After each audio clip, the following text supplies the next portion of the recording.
की है। विद्या चौहान जी, सीधे मैं आपके पास आते हुए, आप तक मेरी आवाज आ रही है क्या विद्या जी? विद्या जी, मेरी आवाज आ रही है आपको?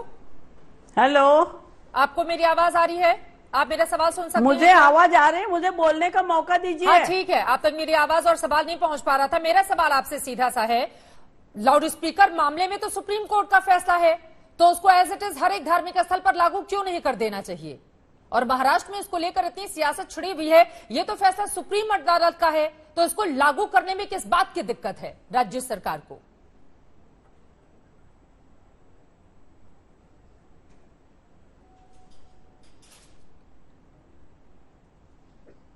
आ रही है, बहुत अच्छी आ रही है। बोलिए बोलिए। हाँ, मुझे आ रही है, आपको मेरी शायद आवाज नहीं आ रही। आपकी आवाज आ रही है, अपनी बात को आगे बढ़ाएं आप।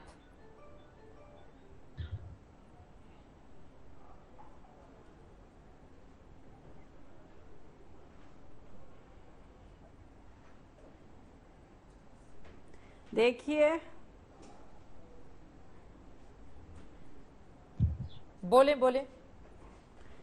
देखिए, महाराष्ट्र में और सब जगह डेसिबल जो है उसका वॉल्यूम के ऊपर जो है उसके ऊपर नियंत्रण लिया है सबने। कई लोगों ने लाउड स्पीकर निकाल भी दिया है। और मैं आपको बताना चाहती हूँ कि जो शुक्ला जी बता रहे थे बार बार, तो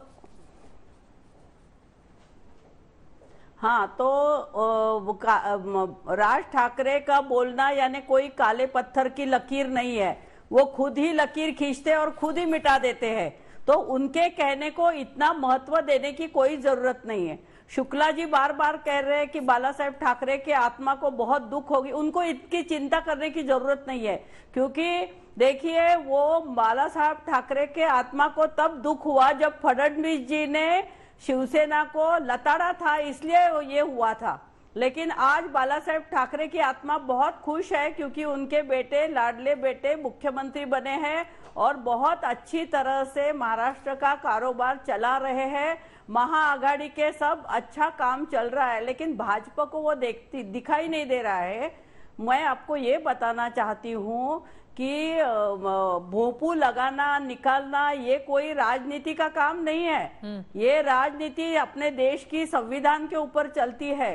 इसमें हनुमान चालीसा पढ़ना है। सर्वधर्म समभाव मानने वाला देश है और संविधान है।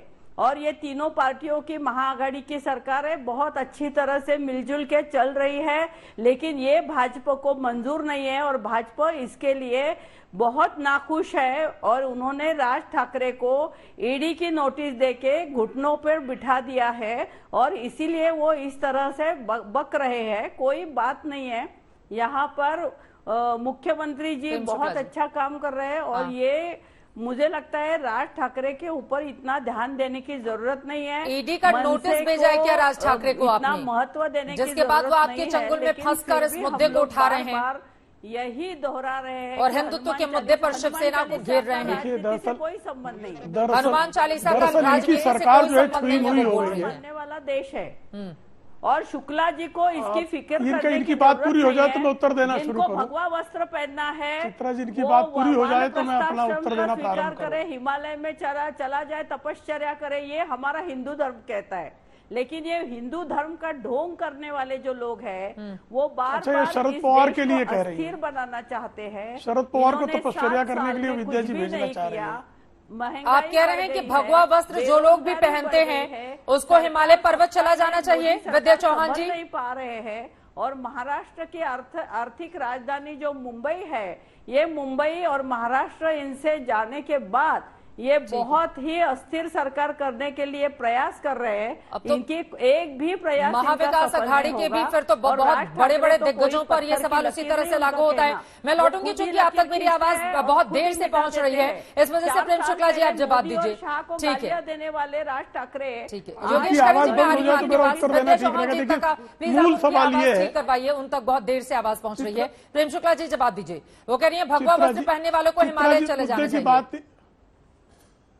नहीं, भगवा वस्त्र पहनने वालों तो ये जेल भेज रहे थे, अभी हिमालय भेजने की बात करना तो कम से कम जो है कंसेशन दे रहे हैं। ये तो भगवा आतंकवाद की थ्योरी सबसे पहले भारत में श्रीमान शरद पवार लेकर आए थे और ये सारे भगवाधारियों को आतंकवादी कहते थे, अब तो कम से कम हिमालय भेजने की ही बात कर रहे हैं।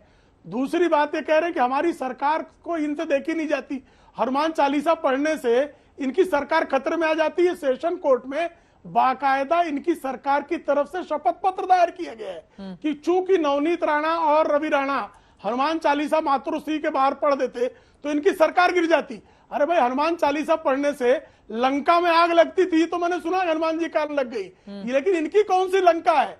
मातोश्री किस लंका के शिखर पर बैठी हुई है जिसके कारण मातोश्री के रहवासियों को हनुमान चालीसा का स्वर सुनने पर अपनी सरकार की भूत प्रेत पिशाच जो है हनुमान चालीसा सुनकर भागते हैं, ऐसा तुलसीदास जी ने लिखा हुआ है हनुमान चालीसा में। तो क्या श्रीमान उद्धव ठाकरे को लगता है कि उनके साथी भूत प्रेत पिशाच हैं जो उनके हनुमान चालीसा सुनते ही सरकार छोड़कर भाग खड़े होंगे?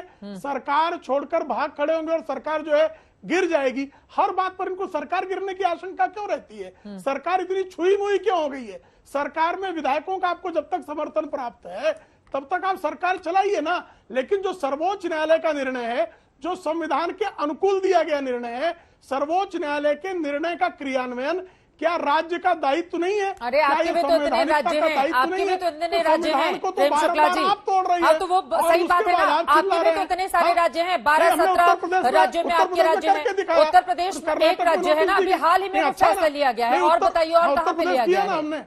हमने उत्तर प्रदेश में तो अभी हाल में लागू हुआ है ना ये। राज्यों में करेंगे आप एक हम सारे हाल में किया ना, तो हमें हाल ही में करने कह रहे हैं। हम महाराष्ट्र में कहाँ कर रहे हैं कि आप 2005 से कर दीजिए, 2022 से करने की बात कर रहे हैं।